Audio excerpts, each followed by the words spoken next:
Olá a todos, irmãos e amigos. Vamos dar continuidade ao estudo na carta de Tiago. Hoje vamos terminar e encerrar o capítulo 4, restando assim, após esse estudo, apenas o capítulo 5, então estamos chegando aqui na reta final desse estudo, mas caso você não tenha acompanhado ainda ou perdeu algum estudo, Paulinho vai deixar um card aqui no vídeo para você ser direcionado ao estudo que falta você completar e aí para você ter um entendimento maior desta carta. Então hoje, vamos falar sobre planejamentos, Tiago vai nos dar uma ideia de como planejar a nossa vida, como fazer com que os nossos planejamentos não sejam pecados diante de Deus, Porque todos nós fazemos planejamentos, todos nós planejamos a nossa vida. É sadio fazer planejamento. A Bíblia nos orienta a fazermos esse tipo de planejamento. Então, a menos que você seja discípulo de Zeca Pagodinho, que deixa a sua vida levar você também, assim como eu, faz planejamento. Mas temos que ter cuidado, temos que tomar cuidado ao fazermos os nossos planejamentos, para que os nossos planejamentos não venham ser pecado. E quando é que os nossos planejamentos se tornam pecados? É quando elas se tornam presunção. E o que é presunção? Que nome doido é esse? Presunção é você fazer um planejamento, é aquele planejamento arrogante. É você fazer o planejamento confiando nas suas próprias forças. É como você contar com o ovo ainda dentro da galinha. Fazer os seus planejamentos, os seus planos, deixando Deus à parte desses planos. Você não leva em conta a vontade de Deus para a sua vida. Você está interessado só na sua vontade para fazer os seus planejamentos. E isso é um sério pecado. É um pecado grave. Isso acontece na maioria das vezes porque as pessoas elas se sentem merecedoras do seu futuro. Acham que o futuro é um direito que elas têm, é uma obrigação que elas têm a ser recebido, ao invés de pensar como o futuro como uma misericórdia de cada dia que nós recebemos. E hoje, para a gente falar sobre os cuidados desses planejamentos, como a gente deve planejar de uma forma que glorifique o nome de Deus e não de uma forma que venhamos a pecar, hoje vamos para o texto de Tiago, que é Tiago 4, dos versículos 13 até os versículos 17. Espero que você já esteja com sua Bíblia aberta e eu vou fazer essa leitura, que diz: Ouçam agora, vocês que dizem, hoje ou amanhã iremos para esta ou aquela cidade, passaremos um ano ali, faremos negócios e ganharemos dinheiro. Vocês nem sabem o que lhes acontecerá amanhã. Que é a sua vida? Vocês são como a neblina, que aparece por um pouco de tempo e depois se dissipa. Ao invés disso, deveriam dizer: se o Senhor quiser, viveremos e faremos isto ou aquilo. Agora, porém, vocês se vangloriam das suas pretensões. Toda vanglória como essa é maligna. Pensem nisso, pois quem sabe que deve fazer o bem e não o faz, comete pecado. No estudo passado, Degson falava sobre as guerras, as contendas que havia entre os irmãos. Então, um irmão que falava mal do outro, ele se colocava numa posição de superioridade ao outro irmão, e não apenas ao outro irmão, mas também da própria lei de Deus. Ele se colocava numa posição de juiz e até mesmo, como vimos, de legislador da lei. Esse texto que estudaremos hoje, ele funcionou assim, tipo um start na cabeça de Tiago. Tiago olhou para os irmãos falando sobre a superioridade que eles se sentiam e Tiago fala: "Peraí, senhores, vocês que se consideram superiores aos outros, vocês também se consideram superior sobre a sua própria vida. Vocês se sentem senhores da sua própria vida. E é a vocês que eu quero falar também sobre como vocês planejam o futuro de vocês. E aí Tiago vai dizer, vocês planejam a vida de vocês sem levar em conta a vontade de Deus. Vocês acham que têm o controle total de suas vidas e ainda se gabam disso. E nós, trazendo para nós, né? Como temos planejado o nosso futuro? O versículo 14, que acabamos de ler, ele nos orienta a não cair no pecado da presunção. O versículo 14 fala, vocês nem sabem o que lhes acontecerá amanhã. Que é a sua vida? Vocês são como a neblina, que aparece por um pouco de tempo e depois se dissipa. Então, como evitar o pecado da presunção? Olhando para esse versículo 14 e o 15 também. Primeiro, Tiago vai dizer, reconhecer a nossa ignorância quanto ao futuro, quando ele fala, vocês nem sabem o que lhe acontecerá o amanhã. Então, assim, para quem gosta de ficção científica, a minha preferida é A Viagem no Tempo, né? Meu filme preferido, claro, é De Volta para o Futuro.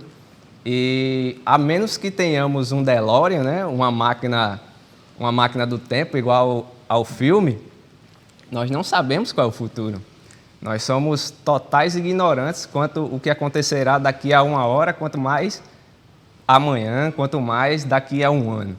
Né? Então, para que nós não caiamos no pecado da presunção, a primeira dica, a primeira orientação é que nós venhamos a reconhecer essa nossa ignorância quanto ao futuro.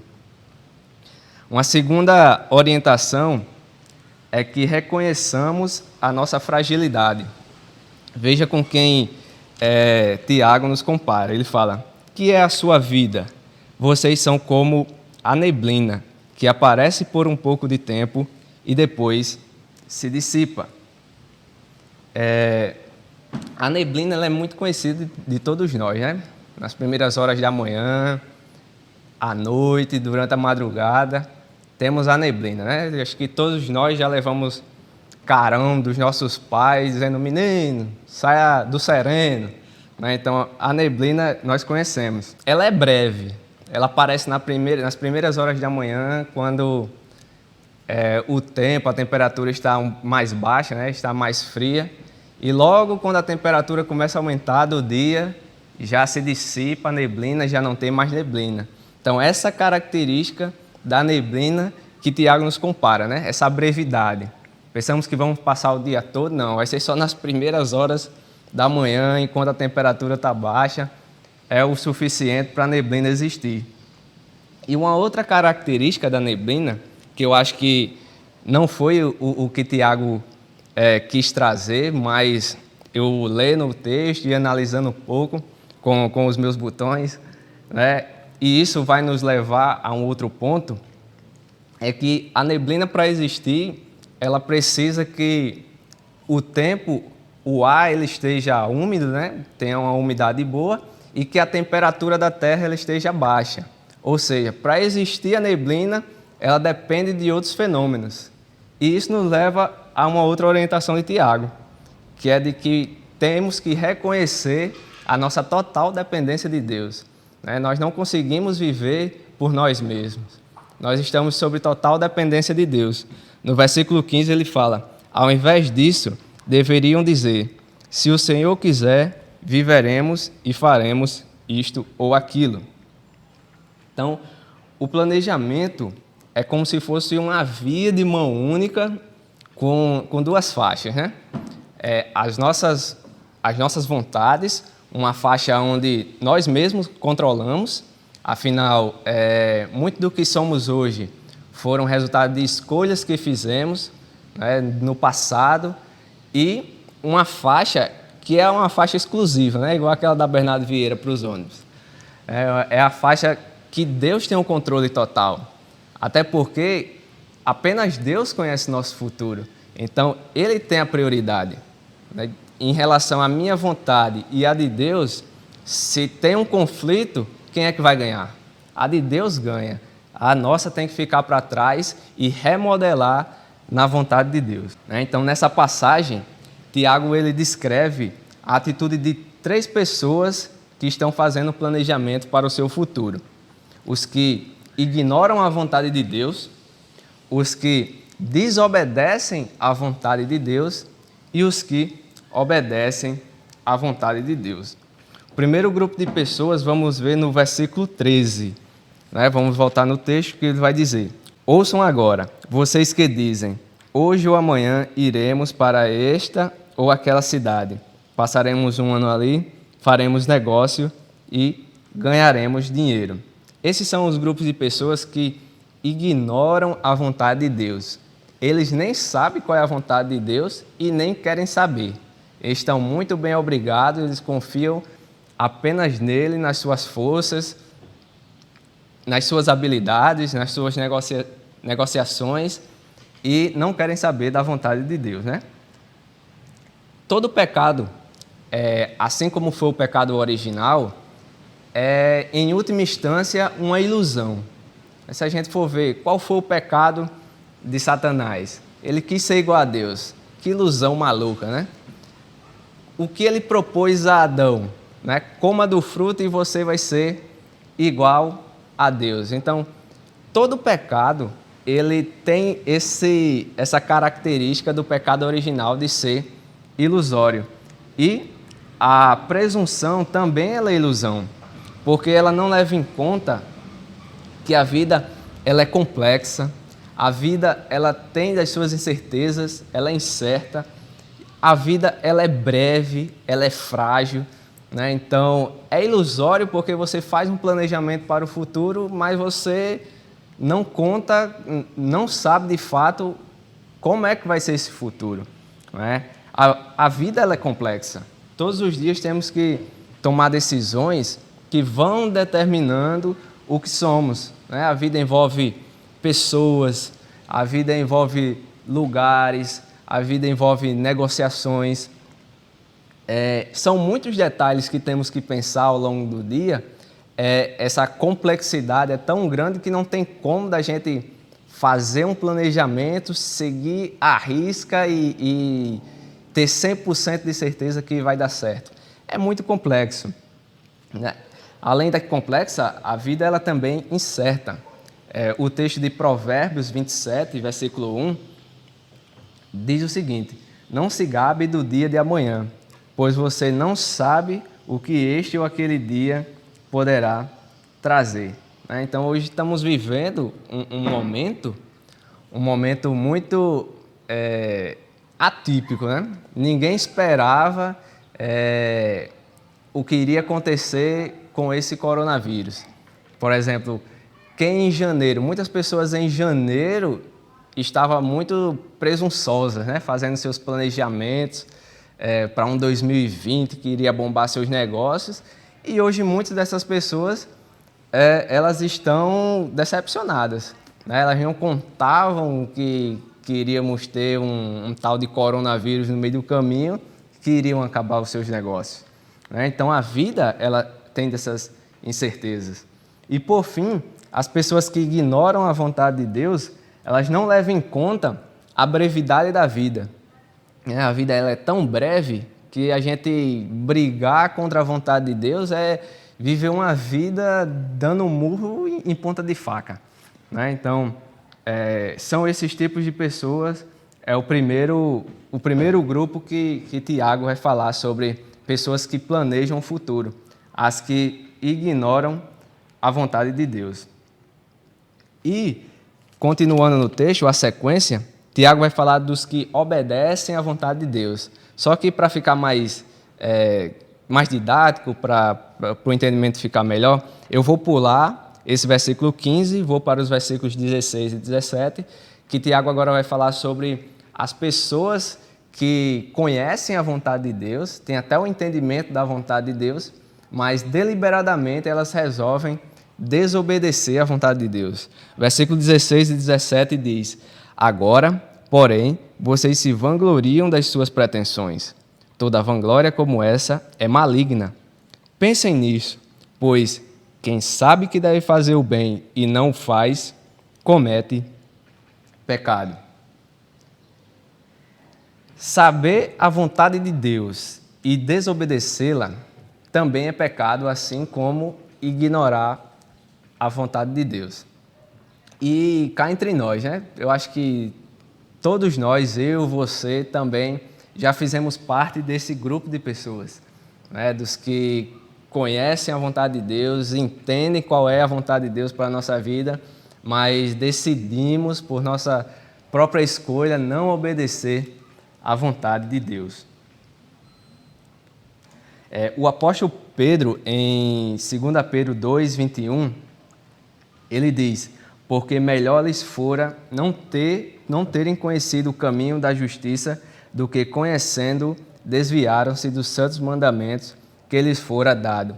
Ou seja, esse pecado da presunção, por fato de você conhecer, é mais danoso do que os que ignoram a vontade de Deus, porque você conhece a vontade de Deus, né? Então, o pecado ele se torna mais danoso nas nossas vidas quando resolvemos desobedecer deliberadamente à vontade de Deus. Mas o que nos leva a desobedecer à vontade de Deus em nossa vida? Primeiramente, o orgulho, né? Nós somos mestres em querer ser senhores da nossa vida, né? Nós dizemos a Deus: não, Deus não precisa mexer em nada na minha vida, pode deixar, da minha vida eu cuido, eu pago minhas contas, ninguém precisa tocar em nada na minha vida, deixe ela do jeito que está, para mim está bom, estou confortável, né? Então, essa maestria que nós temos de querer ser senhor das nossas vidas é o que nos leva, primeiramente, a desobedecer à vontade de Deus. E, em segundo lugar, o medo, né? E esse medo vem da falta de conhecimento da natureza de Deus. Por quê? Porque nós pensamos que se nós dermos autorização para que Deus mude o que tiver de mudar nas nossas vidas, Deus vai nos fazer infelizes e pessoas miseráveis, né? Deus vai tirar tudo que eu tenho e na realidade não é isso. Na realidade não é isso que Deus faz conosco. Essa relação parece até um pouco com aquele programa que passa, acho que já passou em TV aberta, que é o Sócio, né? São empresas que estão à beira da falência, né? Quase falindo, e aí tem um empresário que quer investir na empresa para que a empresa funcione, que a empresa dê lucro. Só que o que acontece? Muitas vezes, quando começa a mexer, esse empresário começa a mexer, o dono dessa empresa, ele não admite, começa a não admitir, né? Não mexa nesse armário não, esse armário aqui, ele já foi de papai, não pode mexer, né? Então, as pessoas querem sair da situação que estão, mas não querem mudar a sua vida de fato, não quer que Deus mude a sua vida, né? E desobedecer à vontade de Deus só vai nos trazer prejuízo, porque Hebreus 12, 5 ao 11 vai falar sobre a disciplina de Deus. E quando nós estamos saindo da vontade de Deus, Deus vem com a sua disciplina e puxa a gente de volta, né? Se for ovelha, volta, né? Debaixo da disciplina e volta. E também perdemos as recompensas espirituais. 1 Coríntios 9, do 24 ao 27, Paulo vai dizer: correis de tal forma que alcanceis o prêmio, né? Alcanceis as recompensas. Então, viver em desacordo com a vontade de Deus só vai nos trazer prejuízo. E, finalmente, os que obedecem à vontade de Deus. O grupo que obedece à vontade de Deus, que está lá no versículo 15, que eu pulei, que diz: ao invés disso, deveriam dizer: se o Senhor quiser, viveremos e faremos isto ou aquilo. As pessoas que obedecem à vontade de Deus, elas mostram na prática que tem Jesus Cristo como seu exemplo. O exemplo de vida que eles seguem é o de Jesus Cristo. Porque João capítulo 4, versículo 34,